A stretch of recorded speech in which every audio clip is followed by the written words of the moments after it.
Hello. This is Booksauts, and I am Prometheus. Now perhaps you were like me, and just one Friday afternoon, you wanted to figure out how to make an auger, or this thing, also known as a rotary screw conveyor, or an Olds elevator, patented. Now, you've watched the Indian videos, you know, the people who are working out of the shed, who have those questionable welders, and they got this iron pipe, and they weld a bunch of flat circles together, and then they make these cool auger things that drill the dirt and ice and all that cool stuff. And you want one, because, well, why not? You're part of the Western world. You can build this stuff on a whim. But the circles, this hole is just ever so slightly bigger than this diameter. It's got to go around. And then there's this diameter, and then there's how many the pitch. What's the distance between here and here? Well, there's got to be a geometric relation to this, right? Well, what is it? The internet failed me. It may not have failed you, but it failed me royally. And all I wanted to know was, what diameter do I have to make the tiny little disc here to get the correct answer, so that I can make one of these. In short, this is what you do. And then I'll get to the rant afterwards, so you can go on with your life. You take the pitch, and you set it equal to one side. Then you take the, the circumference of the shaft that you're going to use, which is diameter times pi, and you set that equal to that. So, circumference of the shaft, and then this is equal to pitch.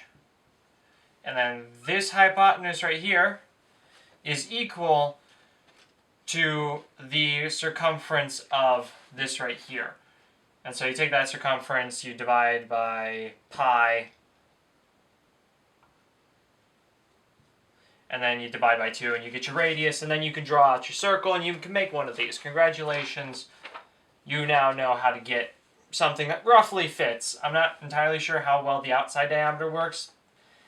I haven't had any issues with it yet, but then again, this is just something I had to come up with. Now, if that was all you're here for, thank you for dropping by. Now, if you want to listen to me rant for the next couple of minutes, well, stay tuned. So, the first one I found was a Brit maker. No offense to him, but he did not help with the situation because he mentioned a Britannica article that had a complicated formula, which was...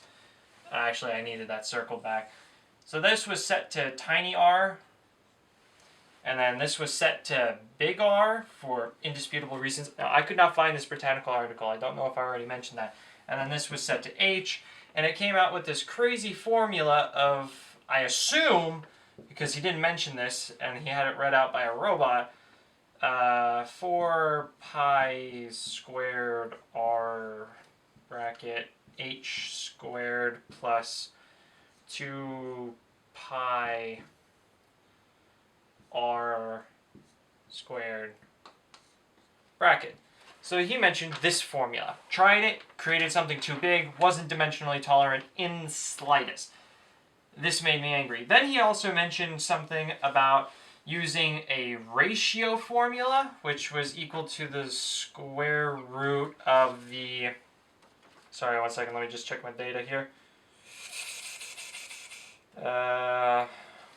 Which was square root to the smaller diameter of something to smaller diameter times pi squared plus pitch squared, and then some larger diameter square root, and it repeats off on the bottom. Alright, I couldn't figure this out, and then he said use a calculator. Well, I don't want to use an online calculator. I want to know the formula. So I went down the long rabbit trail of Indian geometry tutorials and ran across a YouTube channel by the name of HR, and they had something very similar to that, which was this whole multi-step process where you've got to take that previously mentioned thing, but they said this length was equal to a tiny L and a large L, and then they went through the square roots before, and that still did not produce an accurate result. And you had to write down, hang on, 1, 2, 3, 4, 5, 6, 7 different things, and one of them included a cut angle that you had to add to it so that you could actually twist the thing. And I was like, but when you look at the videos, when you mostly look at the videos online from the manufacturing of the augers in the work sheds, only occasionally do you see them form this cut angle, and other times they simply take the little washer thingy and they perform a straight cut down and they call it good. So how did you get that? Well, that was how I went back and I did the circumference and the pi and worked it all back, and then I had to build the thing.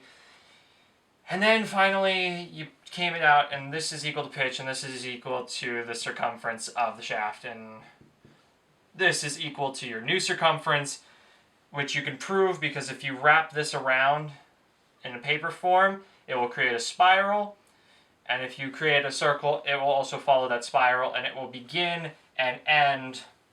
So like if this was right here, it should end like right around there-ish. And so it is at the very least repeatable. I built 2 of them, and it both came out roughly the same diameter. For the major diameter, I just added to it, added from the center out, and it seemed to produce a relatively accurate major diameter. Pitch was okay, and that was 5 hours of research for 30 minutes of simple geometry. This is why you don't trust the internet. Why was I doing this? It was because I noticed that if you take... Hang on, let me get a different color. Let's see if this works. Ooh, it does. So if you take this and...